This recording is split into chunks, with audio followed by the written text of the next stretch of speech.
नमस्कार, मैं हूं ब्रजेश चौकसी और आप देख रहे हैं स्पॉटलाइट। आज स्पॉटलाइट में हम बात करेंगे योगी को मोदी के मंत्र की।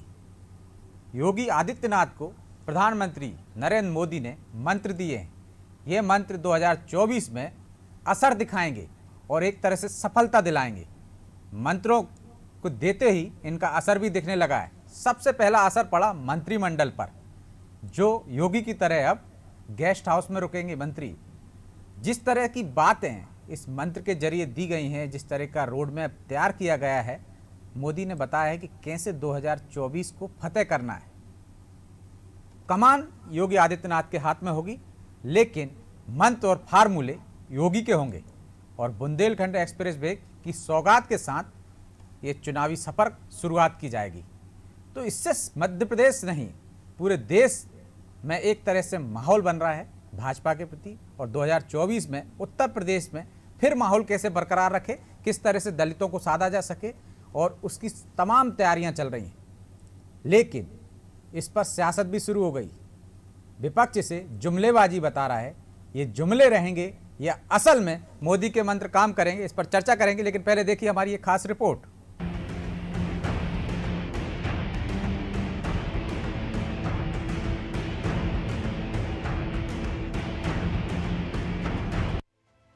बीजेपी ने अभी से 2024 के लोकसभा चुनाव की तैयारी शुरू कर दी है। बीजेपी का खास फोकस देश के सबसे बड़े राज्यों में से एक उत्तर प्रदेश में ज्यादा है। इसलिए यूपी में विधानसभा चुनाव में ऐतिहासिक जीत के बाद अब भाजपा ने 2024 में मोदी लहर के लिए माहौल बनाना शुरू कर दिया है। हर जाति वर्ग के वोटर्स पर नजर रखने के साथ बीजेपी जन अपेक्षाओं और सरकारी तंत्र के सुशासन पर भी काम कर रही है। शायद यही वजह है कि पीएम मोदी ने पिछले दिनों मुख्यमंत्री योगी आदित्यनाथ और दोनों डिप्टी सीएम को दिल्ली की पाठशाला में बुलाया और प्रदेश के तीनों नेताओं को सुशासन का पाठ पढ़ाया। इस दौरान सीएम योगी ने मोदी के सामने यूपी के विकास का एजेंडा रखा, जबकि मोदी ने जन कल्याणकारी योजनाओं पर खास तौर पर फोकस करने को कहा। इतना ही नहीं, दिल्ली दरबार ने सीएम योगी को अपने मंत्रिमंडल में नई व्यवस्था लागू करने को कहा कि सभी मंत्री सरकारी राशि का दुरुपयोग न करते हुए मंदिर, मठ या सरकारी गेस्ट हाउस में ठहरे। पीएम मोदी के इस सुझाव को योगी सरकार ने मानते हुए तत्काल प्रभाव से सभी मंत्रियों के लिए आदेश जारी कर दिए हैं कि अब मंत्री सरकारी पैसों पर बड़े होटलों में नहीं ठहरेंगे। इसके जरिए भाजपा ये सियासी संदेश देने की कोशिश कर रही है कि सरकार में भ्रष्टाचार किसी भी सूरत में बर्दाश्त नहीं किया जाएगा। सेटिंग और गेटिंग का खेल पूरी तरह खत्म किया जाएगा। 2014 के बाद जब से भारतीय जनता पार्टी की सरकार केंद्र में 2014 में बनी और 2017 में योगी जी की सरकार उत्तर प्रदेश में बनी, पुनः 2019 में मोदी जी की सरकार केंद्र में और योगी जी की सरकार पुनः 22 में बनने के बाद 324x7 भारतीय जनता पार्टी लगातार अपने एजेंडे पे काम करती है। मूल जो उसकी है गरीबी, बेरोजगारी, शिक्षा, चिकित्सा, इस पे काम करती है। सबका साथ सबका विकास एजेंडे को लेकर चलती है। और 2024 की तैयारी मोदी जी ने जिस दिन उत्तर प्रदेश में 2017 का चुनाव खत्म हुआ, उसी दिन से योगी जी ने 2024 की तैयारी भारतीय जनता पार्टी की शुरू हो गई है। माना जा रहा है कि भाजपा बुंदेलखंड एक्सप्रेसवे से 2024 का चुनावी सफर शुरू करेगी। ये यूपी का मेगा प्रोजेक्ट है जिसका लोकार्पण पीएम के हाथों होने की संभावना है। योगी सरकार आने वाले 75,000 करोड़ का इन्वेस्टर मीट भी करने जा रही है। इधर पीएम की सुशासन मंत्र पर कांग्रेस तंज कस रही है। कांग्रेस ने सुशासन को भाजपा का चुनावी जुमला बताते हुए कहा कि कांग्रेस सरकार में महंगाई को डायन बताने वाली भाजपा आज महंगाई को डार्लिंग बनाकर घर पर बैठा रही है। पीएम मोदी सिर्फ प्रचार मंत्री बनकर रह गए हैं। पार्टी के लिए सुशासन जैसा शब्द सिर्फ एक चुनावी जुमला है। मोदी सरकार की गलत आर्थिक नीतियों और कुशासन के कारण आज देश के अंदर गरीबी बढ़ रहा है, बेरोजगारी बढ़ रहा है, असमानता बढ़ रहा है। 2014 से पहले महंगाई इनके लिए डायन हुआ करती थी, आज महंगाई को डार्लिंग बना के घर में बैठाए हैं। खाने पीने की सामानों की कीमतें आसमान छू रही हैं। देश के अंदर डीजल और पेट्रोल की कीमतें अप्रत्याशित तरीके से बढ़ रही हैं। सीएनजी की कीमतें अप्रत्याशित तरीके से बढ़ रही हैं और मोदी सरकार हाथ पे हाथ रखकर बैठी हुई है। भारतीय जनता पार्टी पूर्ण रूप से एक राजनीतिक पार्टी है और मोदी सरकार अपने कार्यों का निर्वाह ईमानदारी पूर्वक न करते हुए सिर्फ भारतीय जनता पार्टी के लिए एक प्रचार मंत्री बन के रह गए हैं। मोदी योगी की इन कवायदों से ये तो साफ हो गया है कि लोकसभा के चुनावी एजेंडे में भी भ्रष्टाचार मुक्त की छवि, विकास और सुशासन की डोर से ही भाजपा वोटर्स को अपनी ओर खींचेगी। मोदी की मॉनिटरिंग और गाइडेंस में ही योगी सरकार लोकसभा चुनाव पर फोकस रहकर आगे के काम करेगी। बहरहाल देखना होगा कि बीजेपी अपनी योजना सफल कर पाती है या फिर सपा और कांग्रेस बीजेपी की कोशिशों को नाकाम करने में कामयाब हो जाते हैं। ब्यूरो रिपोर्ट, अनादि टीवी।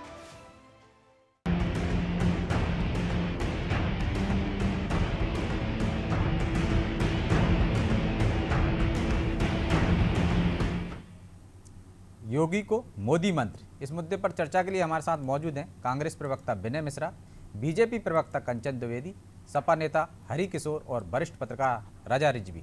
आप चारों मेहमानों का बहुत बहुत स्वागत है। कंचन जी, शुरुआत आज आपसे ही करते हैं।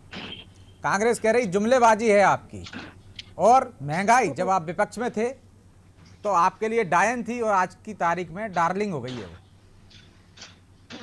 हाँ जी, बिल्कुल ब्रजेश जी, बहुत बहुत नमस्कार आपको और आपके सभी पैनलिस्ट को मेरा बहुत बहुत नमस्कार। हाँ, हमारे रजा रिजवी सर बैठे हुए हैं, उनको भी बहुत बहुत नमस्कार।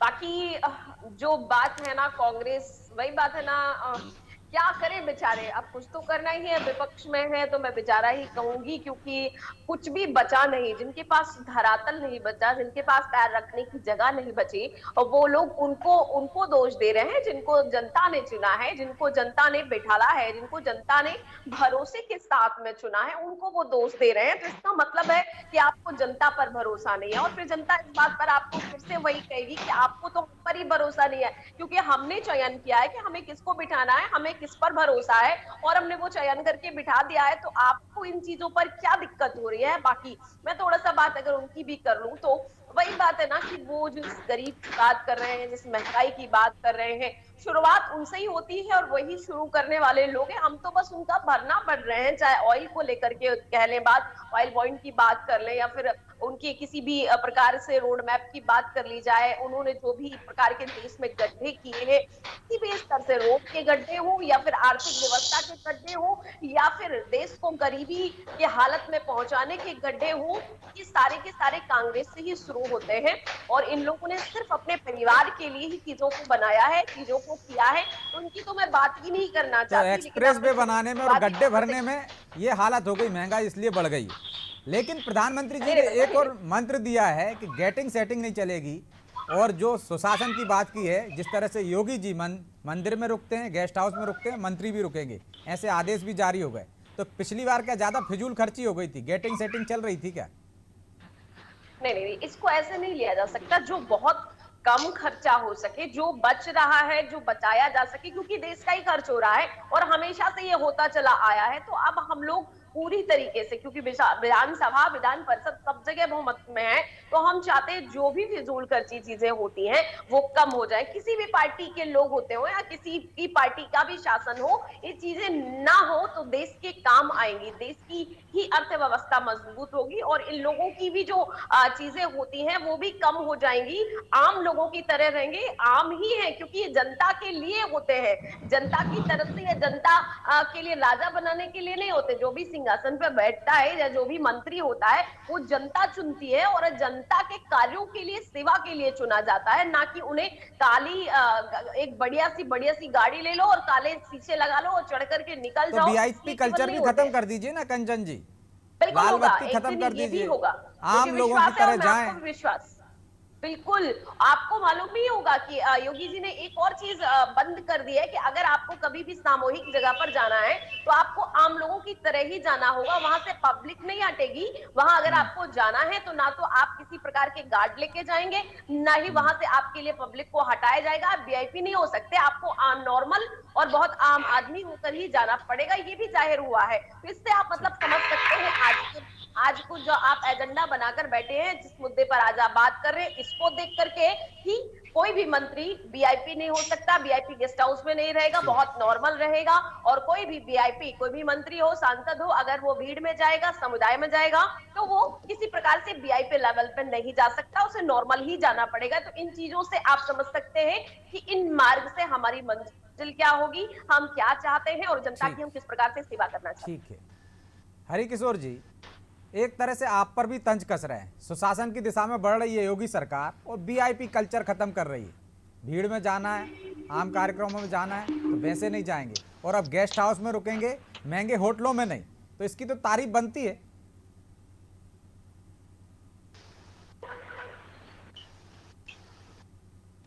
हरिकिशोर जी, अब वो बेचारे क्या ही बोलेंगे इस पर। हरिकिशोर जी, आप मुझे सुन पा रहे हैं? लगता है कोई तकनीकी खामी है, हम उसको दुरुस्त करने की कोशिश करेंगे। हमारे साथ मिश्रा जी भी जुड़े हुए हैं। मिश्रा जी, इसकी तो तारीफ कर ही दीजिए, भले ही आप कह रहे हैं कुछ जुमलेबाजी हो, लेकिन काम तो अच्छा हो ही रहा है ना, अच्छी दिशा में कदम बढ़ रहे हैं और आपके गड्ढे खोदे हुए भर रहे हैं। देखिए, कहने और करने, सुनिए, कहने और करने में बहुत अंतर है। भाषणबाजी, जुमलेबाजी बीजेपी के लोग बहुत अच्छे से करना जानते हैं। इवेंट मैनेजमेंट कैसे करना है, पब्लिक को कैसे रिझाना है, पब्लिक को क्या चीज फ्री करनी है और क्या चीजें उन्हें मुफ्त में बांटनी है, तो अच्छे से पता उन्हें। बात करी इन्होंने सबसे पहले की महंगाई की और तो आप क्या पब्लिक की समझदारी पे संदेह कर रहे हैं क्या? नहीं, मैं कहना चाहता हूं कि पब्लिक ने तो कांग्रेस को भी बैठाला था, और जब पब्लिक ने कांग्रेस को बैठाला था, पूर्ण बहुमत से बैठाला था, तब ये लोग क्यों सिलेंडर को लेकर, प्याज की महंगाई को लेकर सड़क पर स्मृति ईरानी क्यों धरना देकर बैठ रही थी? तब महंगाई डायन खाई जा रही थी, आज महंगाई डायन नहीं है। तो मिश्रा जी, आपको किसने बोला है? आपको कौन रोक रहा है कि जाके धरने पे मत दीजिए, जनता के बीच में जाइए, मुद्दा उछालिए, जनता के गुस्सा को भड़काइए, आप क्यों नहीं करते? जनता के बीच में हम हैं और जनता के बीच में हम जा भी रहे हैं और अपने इस मुद्दे को लेकर भी जा रहे हैं। और रही बात गड्ढों की, आपको याद होगा पिछली बार जब योगी जी उत्तर प्रदेश में आए, सबसे पहले उन्होंने कहा कि मैं उत्तर प्रदेश के गड्ढों मुक्त कर दूंगा, सड़कों पर जो गड्ढे हैं वो खत्म हो जाएंगे। लेकिन आज भी आप देखेंगे कि सड़कें ऐसी हैं, वो एक्सप्रेस वे कहने को सब कुछ बना रहे हैं, लेकिन जरा आम जनता के बीच में आकर देखिए कि सड़कें हैं कि गड्ढे हैं, गड्ढों पे सड़क है या सड़क में गड्ढे हैं। और रही बात इन्होंने जो कही, आम जनता के बीच में जाकर क्या देखना? आम जनता तो खुद ही देख रही होगी, जब तो चुनाव में बहुमत दिया है। मैं आऊंगा आपके पास मिश्रा जी। हरिकिशोर जी हमारे साथ जुड़ गए। हरिकिशोर जी, एक तरह से आप पर भी तंज है कि जिस तरह से फिजूल खर्ची आपके शासन में हुई थी उस पर लगाम लगाई जा रही, सुशासन की दिशा में बढ़ रहे हैं, तो ये तो तारीफ बनती है समाजवादी पार्टी की तरफ से। मुख्य विपक्षी दल हैं आप, यदि सरकार अच्छा कर रही है तो तारीफ करना चाहिए, यदि कुछ कमियां हैं तो गिनाना चाहिए। नहीं, देखिए 5 साल भी सरकार ने अच्छा काम किया था इनके अनुसार, और उसके बाद फिर इनकी सरकार बनी है। 5 साल में कितना काम किया था, कितनी सीटें कम हुई, समीक्षा इनको करनी है। 1% वोट, सिर्फ 1% वोट की बात कर रहा हूँ। 1% वोट में ऐसा हुआ है कि 100 सीटों का अंतर है। यानी आप देखेंगे कि पहले कहाँ थे ये, आज पहले 10% सीटों के ऊपर निकले थे, आज सिर्फ 1% में 100 सीटों का अंतर आ गया। तो कितना वोट बैंक घटा है, क्यों घटा है, ये चिंतन इनको भी करना है। और इसी के कारण अब सरकार आई है, 5 साल उन्होंने चलाई है, उसमें क्या क्या कमियां हुई हैं हम लोगों ने हमेशा बताया है इनको, विधान परिषद, विधानसभा सब में बताया है, और आज भी बताएंगे हम लोग, जहां जहां गड़बड़ करेंगे, जहां जहां मौके आएंगे। लेकिन हाँ, कुछ सुधार के लिए अगर ये तैयार है तो सुधार करें, हम लोग इसका इंतजार करेंगे। तो अच्छा करेंगे, उसकी तारीफ भी तो बनती है ना विपक्ष की। हाँ, बहुत अच्छा काम कर रही है, फिजूल खर्ची रोक रही है, यदि वीआईपी कल्चर खत्म कर रही है तो तारीफ करना चाहिए। प्रसन्न होने की आवश्यकता नहीं इनको, उसकी अगर समीक्षा करेंगे तो इनका नुकसान हुआ है। अरे हम प्रसन्न हैं या नहीं है वो बात अलग है। यहाँ पर ये बताइए कि जो हम काम कर रहे हैं उसमें तो कम से कम आप प्रसन्न हो जाइए। अभी काम कर क्या रहे हैं आप? अभी सिर्फ बातें कर रहे हैं, अभी काम कहाँ कर रहे हैं आप? काम शुरू करिए ना। हो रहा है भाई, कहाँ बात कर रहे हैं? काम शुरू करिए ना। लागू हो रहा है, हम वो करते हैं जो बिल्कुल ठीक बात है, काम दिखाई पड़ेगा, 2-3 महीने लगते हैं, 2-3 महीने में जो योजना बनाएंगे उसको दिखाई पाना चाहिए। और हम रोड मैप पर कार्य कर रहे हैं और हम वही कर रहे हैं, क्योंकि हम लोग आपकी तरह नहीं है कि चुनाव जीत जाए इसके बाद में बैठ करके उसकी ही चीजों पर शौक और ऐशो आराम करने लगे, हम अपने घर बनवाने लगे या फिर उत्सव मनाने लगे, सैफई महोत्सव मनाने लगे। ऐसा हम नहीं करते हैं, हम बैठ करके भाई आप भी वही करते हैं सब, आप भी वही सारी गुंडागर्दी करते हैं। आपने इतना में देखा कि विधायकों के साथ पुलिस की उपस्थिति में मारा पीटा गया, पर्चे हमारे कैंसिल किए जो गए, भी गड़बड़ क्या है नहीं किया आपने? वो सही किया जाएगा। जिस प्रकार से जो नहीं चीजें किया आपने, खराब है बताइए कैसे कैसे नोट पहुंचाएंगे आपने? एक-एक करके बोलेंगे, ये आप हमारे बताइए। हमारा पार्टी के हिसाब से आप भी कर सकते थे, जो कि आप आपने हमसे नहीं बेहतर किया। कर रहे हैं, ये बात सही है। आपने कहा कि आपने जो काम किए वो थे, मान तो रहे हैं पहले कंचन जी लोग कि बताए उनसे थे, बेहतर वो कर रहे हैं जब तो आप नहीं दोबारा कर रहे हैं। सरकार में आए, लेकिन कहीं ना कहीं जो कमी आई है, जो आपकी सीटें कम हुई हैं, 1% का अंतर बता रहे हैं वो, तो इस पे आत्मचिंतन करने की जरूरत भी है। हम अपना पूरा आत्मचिंतन कर लेते हैं। आप ध्वस्त हो गए, थोड़ा आप अपने आप में आत्मचिंतन ठीक। करें, क्योंकि आपकी तो पार्टी नहीं बची, जिस पार्टी को बनाने रिजवी वाले साहब भी लोग जुड़े, तो मैं वही उनको जा भी रहे हैं, चर्चा में शामिल वही कर लेता हूं, नाराज फिर हैं। हरिकिशोर जी के ये पास पार्टी जाऊंगा को जवाब देख लेने। लीजिए, रिजवी आप साहब, आशंका को देख लीजिए। भाजपा तो हमको लगता है कि लगातार चुनावी मूड में रहती है, लगातार प्रयास करती रहती है। अब जिस तरह से हम देख रहे हैं कि वो दलितों को साधने की कोशिश कर रही, बसपा से जिस छिटक के उनको जो समर्थन दिया है, उनको किस तरह से साधा जाए, उसकी तमाम तैयारियां चल रही हैं। केंद्रीय मंत्री भी आएंगे अब तो, उनकी वो जो विद्यासागर सोनकर को अध्यक्ष बनाने की बात भी चल रही है। तमाम तरह से भीमनगरी आयोजन जो कर रहे हैं, उसमें भी बड़े नेता मंत्री शामिल हो रहे हैं, केंद्रीय मंत्री भी आएंगे। लेकिन क्या आपको नहीं लगता कि समाजवादी पार्टी और कांग्रेस हार के सदमे से अभी तक नहीं निकल पाई है?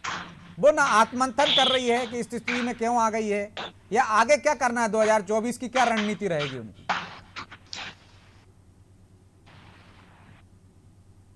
रिजवी साहब जी, ये आपने जो कहा है बिल्कुल सही बात कहा है। देखिए, ऐसा कि भारतीय जनता पार्टी जानती थी कि, और उसने बहुत समझदारी से भीम ऐप भी निकाला और दलित समुदाय का काफी अच्छा वोट उनको मिला है। और यही जो है वो चूक की अखिलेश ने, कि अखिलेश ने दलित समुदाय को अपने तरफ करने के लिए कोशिश कोई नहीं किया। चंद्रशेखर एक दलित का नेता है, नाम का यूथ, वो आया भी कुछ सीट मांगने के लिए, लेकिन उसको सीट दिया नहीं, वो चला गया, उस पर फोकस ही नहीं किया। और मायावती के जो दलित वोट है, मायावती की बहुत अच्छे तरीके से चुनाव में भागीदारी न होने की वजह से दलित वोटर जो है भारतीय जनता पार्टी के लिए बहुत अच्छे तरीके से उनके पास आ गया। और इसका साफ नमूना देखने को मिला जब विधानसभा के अंदर एमएलए सब अपना जो है वो शपथ ग्रहण कर रहे थे, तो सपा के एमएलए शपथ ग्रहण के बाद जय भीम कहते थे, नारा लगाते थे। यानी उनको भी ये समझ में आ गया कि हमें भी जय भीम कह के जो है दलित समुदाय को वोट को अपने तरफ करना है। और भारतीय जनता पार्टी ने भी 14 अप्रैल को जो प्रोग्राम किया है, और वो आप समझिए सभी अपने मंत्रियों को जिले में भेजा है कि जिले में जाओ और अंबेडकर जी के जो अच्छे अच्छे कार्य हैं, जो उन्होंने काम किए हैं, वो समाज में जाकर के बताओ। अंबेडकर जी की मूर्ति पर माल्यार्पण करो, उनकी फोटो पर माल्यार्पण करो। तो हर जनपद में मंत्रियों को भेजा है। कैबिनेट मिनिस्टर जैसे जो है ये अरविंद शर्मा गोंडा गए हुए थे, ऐसे हर जिले में मंत्रियों को भेजा उन्होंने, कैबिनेट मिनिस्टर को, राज्य मंत्री को, और जो है पार्टी के जो संगठन के नेता हैं उनको भेजा। और अब तो भीमनगरी आयोजन को भी भगवाकरण कर दिया, पूरा भगवा में रंग में रंग गया। हाँ, ये कहीं ना कहीं ये आप समझिए ऐसा ये कर रहे हैं कि जो है हमें दलित वोट मिले, और उसके लिए काम भी करते हैं। इस चुनाव से पहले भी काम किया है, आप समझिए ब्रिजेश जी, उन्होंने जो है वो राष्ट्रपति को उत्तर प्रदेश के चुनाव से पहले ट्रेन में टहला दिया पूरा जी। उससे पहले जो है वो मंत्रिमंडल में, आप समझिए देश के मंत्रिमंडल में जो है वो उनको ले लिया, किशोर जी को ले लिया, और जो मोहनलालगंज के मेंबर ऑफ पार्लियामेंट है उनको राज्य मंत्री बना दिया। एमएलए में जो है दलित एमएलए में वो ले लिया, बलरामपुर से पलटू राम को ले लिया। तो यानी चुनाव से पहले भी वो इस पर गणित करते थे कि हमें दलित समुदाय को कैसे रखना है। और ज्यादा से ज्यादा अब तो दलित समुदाय का हमें लगता है कि वो मुसलमानों की तरफ भी बढ़ चुके हैं। ऐसा नहीं है वो, क्योंकि मुसलमान 5% से 9% मुसलमानों को वोट आ गया, तो हो सकता है 2014 में वो 17 तक पहुंच जाए, जब 4% बढ़ सकता है। तो अगर वो 9 तक पहुंच सकता है तो 15-16% बढ़ सकता है। अभी आप ही के चैनल पे अभी बात हो रही थी कि साहब 1% से 16 सीट का असर पड़ता है। 1% से 100 सीट का असर आपने बताया अभी जी, 1% के वोट से 100 सीट पर फर्क पड़ गया। तो अगर 1% के वोट से 100 सीटों पर असर पड़ सकता है, तो क्यों नहीं अगर 9% से 4%, 5% बढ़ता है, तो वो ज्यादा से ज्यादा सीटें भी भारतीय जनता पार्टी की तरफ जाएगी। और मुसलमान क्यों सोच रहा है भारतीय जनता पार्टी की तरफ, उसका एक कारण है। भारतीय जनता पार्टी ने कभी मुसलमानों से वोट मांगा नहीं कि हमें वोट दो। आपने दे दिया तो भाई ठीक है, आपने दे दिया, ले लिया, उसमें कोई दिक्कत नहीं, लेकिन खुल के वो वोट नहीं मांगती थी। लेकिन मुसलमानों का यह कहना है कि भारतीय जनता पार्टी जब योजनाएं वो चला रही है तो उन योजनाओं में कहीं उसने हक तलफी नहीं की, चाहे वो उज्ज्वला योजना हो, चाहे प्रधानमंत्री आवास योजना हो, चाहे स्वास्थ्य योजना हो, चाहे घर की योजना हो, कहीं कोई मरमरिंग नहीं है। या खाद्यान्न योजना हो कि हम मुसलमान हैं हमें नहीं मिला, हम मुसलमान हैं हमें गैस सिलेंडर नहीं मिला, ऐसा कहीं नहीं हुआ। तो चाहे ये 3 तलाक वाला मामला हो, 70 साल से 3 तलाक में मुसलमान औरतें बेइज्जत हो रही थी, तो ये कहीं ना कहीं जो है वो भारतीय जनता पार्टी के फेवर में मुसलमान, इंटरनली मुसलमान लगा हुआ है। और 2-3 जो वो आ गए हैं बयान, शफीक रहमान बर्क के बयान जो आ गए, जो बयान आजम खान के जो है प्रवक्ता के बयान आ गए, तो मतलब सोचने की बात सिर्फ समाजवादी पार्टी को चिंतित करना चाहिए कि उसका वोट बैंक क्यों खिसक रहा है। और जब हरिकिशोर जी आप कह रहे हैं कि 1% से 100 सीटों पे अंतर पड़ता है, तो मुस्लिमों का भी जो विश्वास जा रहा है भाजपा की तरफ, तो आपके लिए तो खतरे की घंटी है। और जिस तरह से बर्क साहब का बयान आया, जिस तरह से आजम खान के प्रवक्ता का बयान आया कि अब तो उनके कपड़ों से भी आपको बदबू आने लगी है, तो आपको विचार करना चाहिए। वो तो अपना 1% जो कम हुआ है उसको भी बढ़ाने की दिशा में काम कर रहे हैं, दलितों को साधने की काम कर रहे हैं, लेकिन उनकी योजनाओं से एक वर्ग ऐसा जिससे वो वोट नहीं मांगते वो भी देने के लिए तैयार है। तो चिंतित कौन हो? बात है ये, कभी कभी ऐसे बयान अभी देखे गए हैं कि उनका बयान आया था, लेकिन इसमें हम लोग काम कर रहे हैं और हम समझते हैं कि इस बयान को किया जाएगा। लेकिन आप ये देखिए ना कि हमको 21% पिछले इलेक्शन में वोट मिला था और इस बार हमको 32% वोट मिला है, 11% वोट हमारा बढ़ा है। तो हमारे वोट में कहीं कोई गड़बड़ी नहीं है, कहीं कोई समस्या नहीं है। हमने तो वोट को बढ़ाने का बहुत भरसक प्रयास किया और बहुत अच्छा बढ़ा भी है। और मैं समझता हूँ उससे बहुत ज्यादा वोट हुआ है जो भाजपा से नाराजगी का वोट है। भले बसपा का वोट सारा का सारा उधर चला गया, इसलिए उनको वोट दिखाई पड़ रहा है कि उनका परसेंटेज नहीं घटा ज्यादा, लेकिन हमारा वोट तो बढ़ा है। तो इनकी नाराजगी का वोट सब मेरे पास आया है, हम लोगों ने लिया है, हम लोगों से संतुष्ट है। वो अगले इलेक्शन में जब आएगा तब देखा जाएगा कहां तक जाते हैं, लेकिन तब तक हम लोग काम करेंगे। ऐसा नहीं है कि हम लोगों ने काम नहीं किया है। जो भी इनके समस्या आएंगे क्षेत्रों में हम लोग सब हर जिले में हम लोगों की टीम है, हम लोग कहीं ना कहीं काम करते हैं और उसका जो नाराजगी होगी वो कहीं ना कहीं हम लोग उसको दूर करने का प्रयास करेंगे। कोई इनके मेहनत से वोट नहीं बढ़ा है। ब्रजेश जी, आप ये जानिए कि मुसलमान भारतीय जनता पार्टी से नाराज था। वो नाराजगी का कारण था कि मुसलमानों ने 86% वोट जो है वो सपा को दे दिया, जबकि यादव समुदाय जिस समुदाय के चीफ मिनिस्टर बन चुके हैं, आप समझिए, चाहे वो अखिलेश जी हो चाहे आदरणीय मुलायम सिंह यादव जी हो, वो चीफ मिनिस्टर बने, उनके यादव ने वोट जो है 73% दिया, यानी मुसलमानों ने उससे ज्यादा वोट दिया। और वही अभी आप बता रहे थे कि बदबू आती है मुसलमानों के पास से। मुसलमानों को किसी मंच पर अखिलेश जी ने अपने साथ स्पीच पे नहीं उतारा। भाई क्यों? जब तुम मुसलमानों को वोट ले रहे हो, अगर वो भारतीय जनता पार्टी ये कह दे कि साहब समाजवादी पार्टी मुसलमानों की पार्टी है, मुल्ला मुलायम है, तो इससे डरने की जरूरत नहीं है। आपको कहना चाहिए हाँ भाई मुसलमान इस देश के नागरिक हैं और वो साथ सम्मान रहते हैं, वो हमें वोट देते हैं, हम उनको छाती पेट लगाएं। तो हरिकिशोर जी सिर्फ वोट चाहिए, उनका सम्मान नहीं चाहिए, पहली पंक्ति में जगह नहीं देंगे उनको, उनके लिए आवाज नहीं उठाएंगे।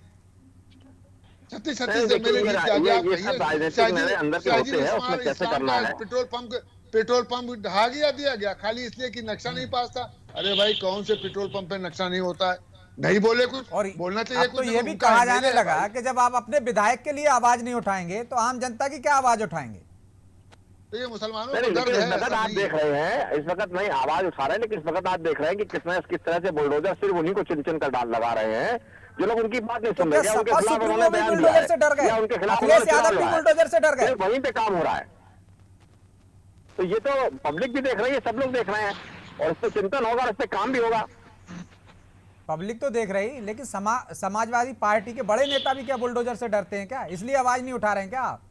नहीं, सब जगह बात हो रही है, विधानसभा में भी ये क्वेश्चन अभी उठेगा और हर जगह ये बात चिल्लाई जा रही है। आजम खान से सिर्फ एक बार मिलने गए अखिलेश यादव 2 साल में। हाँ ठीक बात है, उसमें कम गए हैं, लेकिन वो अभी भी बराबर उसके बाद जो उनका प्रदर्शन था उसमें वहां से वहां तक उन्होंने मार्च किया जाके, जब गए थे तो उन्होंने बड़ा एक मार्च किया था वहां रामपुर में जाके। तो ऐसा नहीं है, वो संतुष्ट होने की बात है। ठीक। अरे ब्रजेश जी वो सफाई कर रहे हैं। अभी एक दूसरे चैनल में थी और वहां के एक हमारे सपा के ही प्रवक्ता बता रहे थे कि वो साफ कर रहे हैं और बहुत अच्छा हो रहा है कि ये सब जो कचरा है उन्होंने बताया। तो आप लोग क्यों ज्यादा प्रयास नहीं कर रहे हैं कि जो लोग भरोसा कर रहे हैं आपसे 5 से 9% पे आ गए, क्यों ना वो 17% आ जाए? ऐसा विश्वास जगाइए ना। या आपको परहेज ही है कि बाकी के लोगों के वोट नहीं मिलेंगे? कंचन जी, ये मुझसे सवाल है? जी आप ही से। देखिए, हमारे यहाँ पर एक बात है ब्रजेश जी, देखिए हमें हमें सभी प्रिय हैं, हम किसी से भेदभाव नहीं करते। हमारे यहाँ पर कार्य भी सभी के लिए होते हैं, जो भी चीजें हैं, जो भी योजनाएं हैं, सभी के लिए समभाव में होती है। ना यहाँ कोई मुसलमान है, ना कोई हिंदू है। जो गलत करेगा वो कानून के दायरे में जाएगा, जो सही करेगा उसे वो इनाम मिलेगा। बाकी जो भी हो, अत्याचारी अगर हिंदू, यहाँ पर तो हिंदू मुस्लिम की बात ही नहीं हो रही ना, हम लोग करते ही नहीं है बात। ये तो हमारे सपा के लोग हैं जो हिंदू मुस्लिम करते रहते हैं, और अब उनको भी नहीं संभाल पाए। गजब की बात तो ये है कि वो जो करते हैं उसको भी नहीं संभाल पाए, और हम तो वो करते भी नहीं ना। हम तो चाहते हैं कि सबका विकास हो, सबका साथ हो, सभी हमारे साथ में हो और सभी को योजनाओं का लाभ हो। इसलिए बिल्कुल बेशक सभी बात को है कि योजनाओं अब का ये लाभ बात होना जो- चाहिए, और सरकार सबकी होती, किसी एक दल की नहीं होती। चुनने के बाद उसके लिए समान होते हैं सारे नागरिक। बहरहाल अब समय इजाजत नहीं देता, इसलिए चर्चा को यहीं विराम देंगे। आप चारों मेहमानों का बहुत बहुत शुक्रिया। तो योगी सरकार को जो मोदी मंत्र मिले हैं, सुशासन के मंत्र मिले हैं, फिजूल खर्ची रोकने के मंत्र मिले हैं, उस पर अमल भी शुरू हो गया। भले ही विपक्ष कुछ भी कहे, लेकिन सरकार ने पिछले 5 साल में कुछ तो किया हुआ, जो जनता का भरोसा जीता, खासकर अल्पसंख्यकों का भरोसा कायम हुआ उस पर, इस वजह से 5% से 9% वोट मिल गए उनको। दूसरा, दलितों का जो वोट बैंक है वो बसपा से खिसक कर समाजवादी पार्टी की तरफ नहीं गया। तो कुछ तो वजह होगी, इसमें समाजवादी पार्टी को चिंतन करने की जरूरत है। जो उसके साथ है उनको साथ देने की जरूरत है। क्या वजह है कि वो भी नाराज है?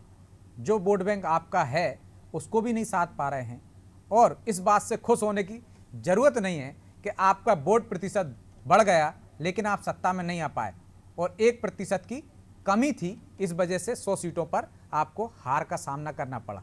लेकिन जो जीतने वाला दल 1% की कमी को भी पूरा करने के जतन में जुटा है, तो विपक्ष को ज़्यादा मेहनत करने की जरूरत है। स्पॉटलाइट में आज इतना ही। मुझे दीजिए इजाज़त, और आप देखते रहिए अनादि टीवी। नमस्कार।